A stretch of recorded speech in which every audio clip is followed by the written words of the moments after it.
ಮೈಸೂರಲ್ಲಿ ಜಿಲ್ಲಾ ಆರೋಗ್ಯ ಅಧಿಕಾರಿಗಳ ಕಾರ್ಯಾಚರಣೆ.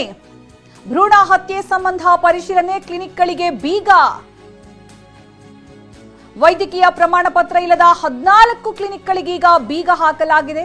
ಆರೋಗ್ಯ ಅಧಿಕಾರಿಗಳಿಂದ ಟಾಸ್ಕ್ ಫೋರ್ಸ್ ತಂಡದಿಂದ ಕ್ಲಿನಿಕ್ಗಳಲ್ಲಿ ಪರಿಶೀಲನೆ ನಡೆಸಲಾಗ್ತಾ ಇದ್ದು, ನರ್ಸಿಂಗ್ ಹೋಮ್, ಸ್ಕ್ಯಾನಿಂಗ್ ಸೆಂಟರ್ಗಳಲ್ಲಿ ಪರಿಶೀಲನೆ ತೀವ್ರಗೊಂಡಿದ್ದು, ಸರಿಯಾದಂತಹ ಪ್ರಮಾಣ ಪತ್ರ ಇಲ್ಲದೆ ಇರೋರು, ಲೈಸೆನ್ಸ್ ಇಲ್ಲದೆ ಇರೋರು, ದಾಖಲಾತಿ ಇಲ್ಲದೆ ಇರುವಂತಹ ಕ್ಲಿನಿಕ್ಗಳಿಗೆ ಬೀಗ ಹಾಕಿ ಅಧಿಕಾರಿಗಳು ನೋಟಿಸ್ ಅನ್ನು ಕೊಟ್ಟಿದ್ದಾರೆ. ಇನ್ನು ಗಮನಿಸಬಹುದು, ಭ್ರೂಣ ಹತ್ಯೆ ಸಂಬಂಧಪಟ್ಟಂತೆ ಮೈಸೂರಲ್ಲಿ ಒಂದು ಘಟನೆ, ಇಡೀ ರಾಜ್ಯವೇ ಬೆಚ್ಚಿ ಬಿದ್ದಂತಹ ಘಟನೆ, ಇಡೀ ದೇಶವೇ ಬೆಚ್ಚಿ ಬಿದ್ದಂತಹ ಘಟನೆ. ಇನ್ಫ್ಯಾಕ್ಟ್ 900ಕ್ಕೂ ಅಧಿಕ ಹೆಣ್ಣು ಭ್ರೂಣ ಹತ್ಯೆ ಮಾಡಿದಂತಹ ಒಂದು ಅಮಾನವೀಯ ಘಟನೆ ಏನು ಬೆಳಕಿಗೆ ಬಂದಿತ್ತು.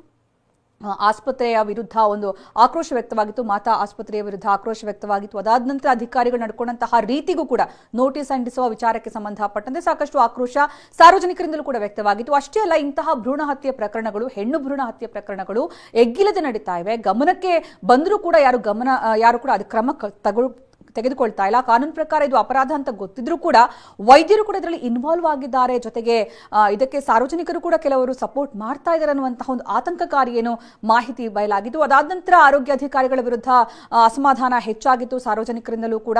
ಜೊತೆಗೆ ಸಾಕಷ್ಟು ಒತ್ತಡ ಕೂಡ ಇತ್ತು, ಇಂತಹ ಪ್ರಕರಣಗಳನ್ನ ಪತ್ತೆ ಹಚ್ಚಿ ಆದಷ್ಟು ಬೇಗ ಕ್ರಮ ಕೈಗೊಳ್ಳಬೇಕು ಅಂತ. ಇದೀಗ ಆರೋಗ್ಯ ಅಧಿಕಾರಿಗಳ ಟಾಸ್ಕ್ ಫೋರ್ಸ್ ಟೀಮ್ ಏನಿದೆ, ಅದು ಇಂತಹ ಪ್ರಕರಣಗಳು ಎಲ್ಲೆಲ್ಲಿ ಗೊತ್ತಿಲ್ಲದೆ ನಡೀತಾ ಇದೆಯೋ ಅಲ್ಲೆಲ್ಲ ಒಂದು ಶಾಕಿಂಗ್ ಏನಂತಂದ್ರೆ, ಶಮಂತ್, ಆಲೆಮನೆಯಲ್ಲಿ ಯಾರಿಗೂ ಗೊತ್ತಿಲ್ಲದಿರೋ ತರ ಭ್ರೂಣ ಹತ್ಯೆ ನಡೀತಾ ಇತ್ತು, ಸ್ಕ್ಯಾನಿಂಗ್ ಸೆಂಟರ್ ಇತ್ತು ಅಂತಂದ್ರೆ ನಂಬೋದಕ್ಕೆ ಕಷ್ಟ ಆಗುತ್ತೆ. ಅದು 2 ವರ್ಷಗಳಿಂದ ಯಾರಿಗೂ ಗೊತ್ತಿಲ್ಲದೆ ಹೇಗೆ ನಡೆಸ್ತಾ ಇದ್ರು ಇದಂಧೆ ಅನ್ನೋದು.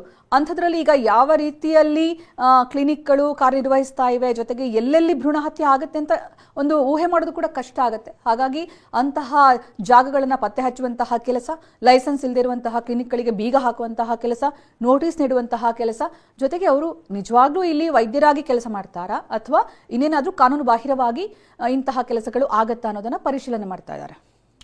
ಎಸ್, ನೀವು ಹೇಳಿದಾಗೆ ಆಲೆಮನೆಯಲ್ಲಿ ಈ ರೀತಿಯಾದಂತಹ ಒಂದು ಘಟನೆ ನಡೀತಾ ಇತ್ತು. ಇದ್ರ ಬಗ್ಗೆ ಅಧಿಕಾರಿಗಳಿಗೆ ಮಾಹಿತಿ ಇರಲಿಲ್ವಾ ಅನ್ನೋದು ಕೂಡ ಪ್ರಶ್ನೆ ಮಾಡುತ್ತೆ. ಯಾಕಂದ್ರೆ ಗೊತ್ತಿಲ್ಲದಲೇ ಈ ರೀತಿಯಾಗಿ ಮಾಡ್ತಾ ಇದ್ರು ಅಂತ ಹೇಳ್ಬೋದು. ಆದ್ರೆ ಹಲವಾರು ಕಡೆ ನಗರ ಪ್ರದೇಶಗಳಲ್ಲೂ ಕೂಡ ಸ್ಕ್ಯಾನಿಂಗ್ ಸೆಂಟರ್ಗಳೇನಿದ್ದಾವೆ, ಇಲ್ಲೂ ಕೂಡ ಈ ರೀತಿಯಾದಂತಹ ಅಕ್ರಮವಾಗಿ ಸ್ಕ್ಯಾನಿಂಗ್ ಮಾಡುವಂಥದ್ದು, ಹಾಗೆ ಭ್ರೂಣ ಪತ್ತೆ ಮಾಡುವಂಥದ್ದು, ಹಾಗೆ ಭ್ರೂಣ ಹತ್ಯೆ ಮಾಡುವಂಥದ್ದು, ಇದೆಲ್ಲವೂ ಕೂಡ ನಗರ ಪ್ರದೇಶಗಳಲ್ಲೂ ಕೂಡ, ಅದರಲ್ಲೂ ಕೂಡ ಪ್ರತಿಷ್ಠಿತ ಆಸ್ಪತ್ರೆಗಳಲ್ಲಿ, ಸ್ಕ್ಯಾನಿಂಗ್ ಸೆಂಟರ್ಗಳಲ್ಲಿ ಇಲ್ಲೆಲ್ಲವೂ ಕೂಡ ನಡೀತಾ ಇರುವ ಬಗ್ಗೆ ಸಾಕಷ್ಟು ಅನುಮಾನಗಳು ಈಗ ಮೂಡ್ತಾ ಇರುವಂಥದ್ದು. ಯಾಕಂದ್ರೆ ನಿನ್ನೆ ಕೂಡ ಮೊನ್ನೆ ಆದಂತಹ ಒಂದು ಘಟನೆ ಏನಿದೆ, ಕೆಆರ್ಪುರಂನಲ್ಲಿ ಹೊಸಕೋಟೆ ಬಳಿ ಪತ್ತೆ ಆದಂತಹ ಒಂದು ಆಸ್ಪತ್ರೆಯಲ್ಲಿ ಈ ರೀತಿಯಾದ ಒಂದು ಘಟನೆ ನಡೀತಾ ಇತ್ತು.